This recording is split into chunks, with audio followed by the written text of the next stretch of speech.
Governo Timor-Leste acompanha Alcatel Submarine Network ASN, usa Austrália assina acordo para projeto fibra óptica. Cerimônia assina acordo para projeto fibra óptica nebe governo Timor-Leste com companhia Alcatel Submarine Network terça-feira Lorontolo no Racing e de Fulang Maio tinang nai e Palácio Governo. Vice-primeiro-ministro no Ministro Ordenamento Território José Maria dos Santos Reis Hateteng com assinatura contrato aquisição contrato instalação submarine fibra óptica mai Timor-Leste nebe governo Timor-Leste mag financia husi construção infraestrutura niang. Agradece para primeiro-ministro Taur Mataruak, ne compromisso para processo estratégico nebe Maclori ona tempo naro. Com a assinatura contrato aquisição e instalação da cabo submarino fibra óptica, cidade de Timor-Leste Dili, nebe governo Timor-Leste Rassi marca financia 100% de construção e infraestrutura. O Lucnanaim, a cara que nós agradecemos a sua excelência primeiro-ministro, general Taur Mataruak, nabe reitera nini compromisso para projeto estratégico de NEM, nabe maka loria na tempo de que naro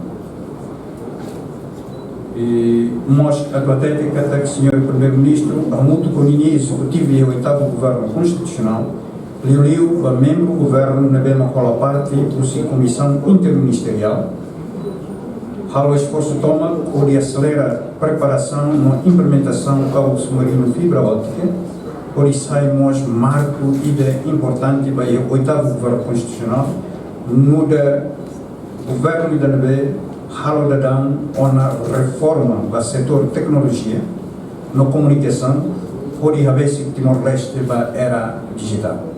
E a Fatihanesang Ministro dos Transporte e Comunicação, José Agostinho da Silva Hateteng, assina acordo obra companhia, belehahu ho duração tempo fulan sanulo recensia. Depois de assina e tem obra e começa a companhia na belehahu, primeiro dia hoje, e duração tempo e 19 meses. 19 meses. Portanto, está muito esperado. Média, mas sama kan proses nebele atas ini nih nebele aktif di meta sida velocidade internet kualitas dia mais novos preço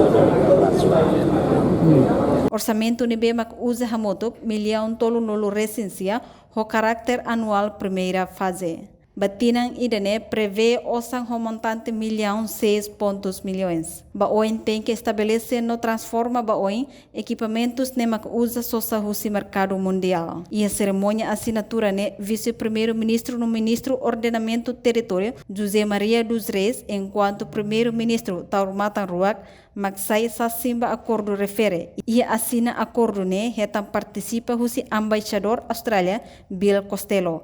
Reportagem Sabina Sansa, Televisão Timor Post.